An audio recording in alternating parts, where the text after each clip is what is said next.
MMOs. When most people hear that word, a few games may come to mind, especially in this modern era. Elder Scrolls Online maybe, Guild Wars 2, Final Fantasy XIV, EVE Online. Let's be fair, you'll definitely think of World of Warcraft. These games, though, they didn't invent the genre, and countless games came before them. In fact, many of us have fond memories for games like Ultima Online, Asheron's Call, City of Heroes, Final Fantasy XI, Star Wars Galaxies, or many, many others. But there's one game that, in my opinion, has truly stood the test of time, a game that stands out above all the rest. It's a game that captured the proverbial lightning in a bottle and carved a place for itself eternally in the pantheon of great games. It's a game that charged headlong into a mythos and story that is timeless, and embraced a gameplay style that remains unparalleled. This is a game that almost 20 years after its launch deserves your attention. It's a game that's absolutely worth playing, and despite having a free-to-play option, is absolutely worth paying for, and it may just scratch an itch you thought could never be satisfied. This game is Dark Age of Camelot.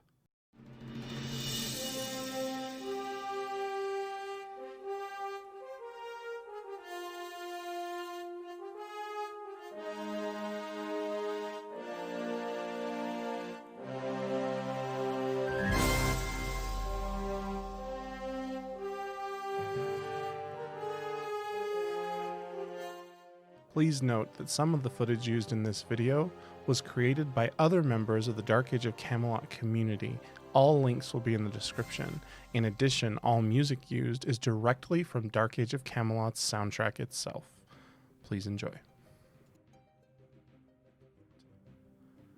Dark Age of Camelot launched in the United States back in October of 2001, and it was something special. The developers didn't want to have to deal with licensing issues or fees, so they crafted the game with a lore based on public domain myths and legends. They created 3 realms: Albion, based on Arthurian legend, Hibernia, based on Irish Celtic tales, and Midgard, based on Norse mythology. Each realm had a unique flavor, atmosphere, and feel. Playing Albion felt completely different to playing Hibernia, which felt still different from Midgard. It wasn't just the aesthetics either. Each realm launched with unique classes. These classes shared archetypes, but all of them played in a manner that was completely their own. Depth will be a theme we touch on several times throughout the course of this video, and the singularity of each of these classes is a big part of that depth. Each of the 3 realms has its own areas to quest in, and the PvE experience is deep.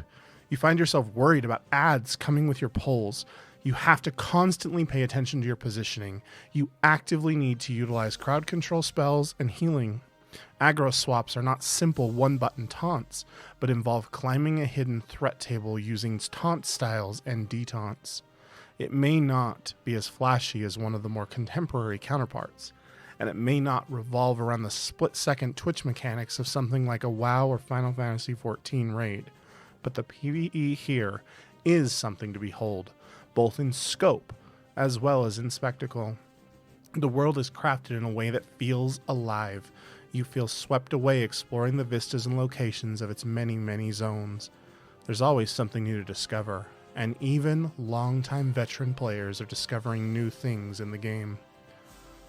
While in no way detracting from the PvE experience, many would argue that PvP is where DAOC truly shines. Let's be clear though, the term PvP does not do DAOC's player versus player any sort of justice. Dark Age of Camelot utilizes and, in my opinion, perfected a system called realm vs. realm, or RVR combat.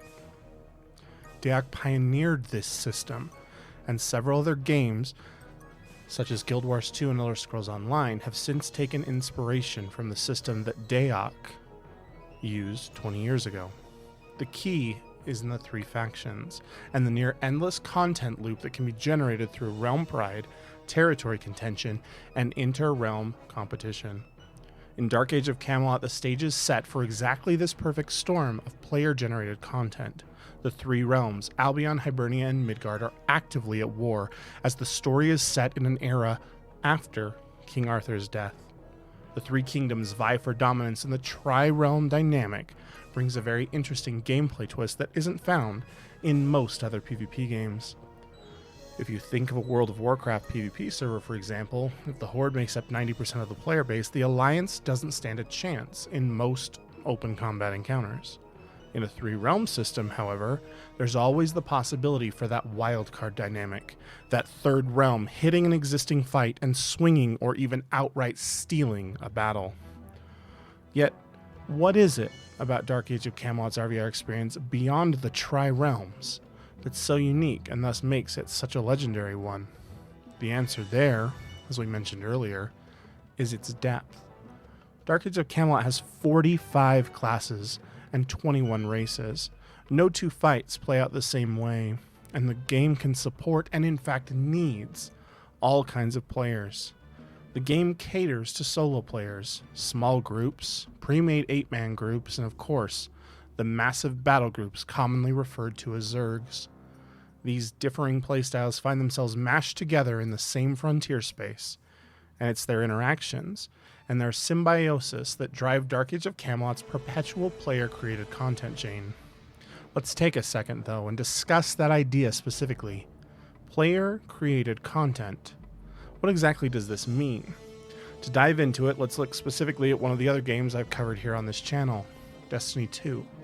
On November 10th of 2020, Bungie launched the latest expansion for Destiny 2, titled Beyond Light. Now, I love Destiny 2, and I love this expansion. However, it runs into a core problem. It's easy to run out of things to do. You have a finite amount of activities in the game, with a finite, albeit enormous, reward pool to pull from.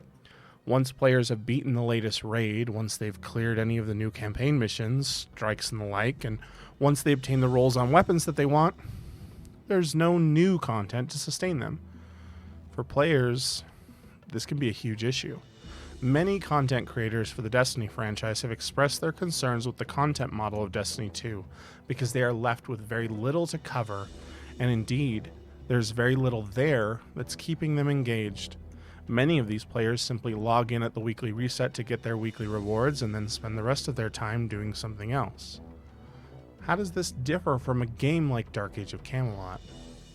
Simply put, Dark Age players create their own content. The players operate within the sandbox provided by Broadsword Entertainment, and they're responsible for generating their own activity.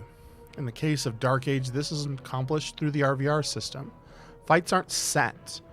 They can occur anywhere, from towers and keeps to open fields, over bridges, and even underwater. Fights are unique. They can hinge on a dime. Strong tactics, unique plays, they can all impact the direction a fight takes. Each fight is alive, and that makes the game incredibly dynamic and a whole lot of fun. Even fights that take place in the same physical space in the game world can play out and feel completely different based upon the tactics, the movements, the positioning, and simply what's available to be used by given players at a given time. As I mentioned earlier in the video, Dark Age is an incredibly deep game. Every aspect of it, the combat system, is unique with its hard interrupts, positional styles, resists, its crowd control options. Then we have the character specialization system with its myriad of layers. Yet, despite all of this depth, it's in no way inaccessible to new or returning players. Now, I'm not going to paint you an inaccurate picture.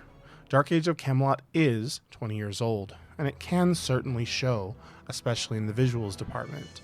That said, reshade can be used to drastically improve the looks of the game. The interface will take some getting used to and will certainly not feel as fluid as newer titles. However, that does not detract from how fun the game is, or the longevity and power of its gameplay loop. Dark Age thrives in a world where content droughts are the norm. Video games trends have shown that games focused around the competition between players is something that gamers crave. Games like Fortnite, PUBG, League of Legends, and other similar titles command massive audiences.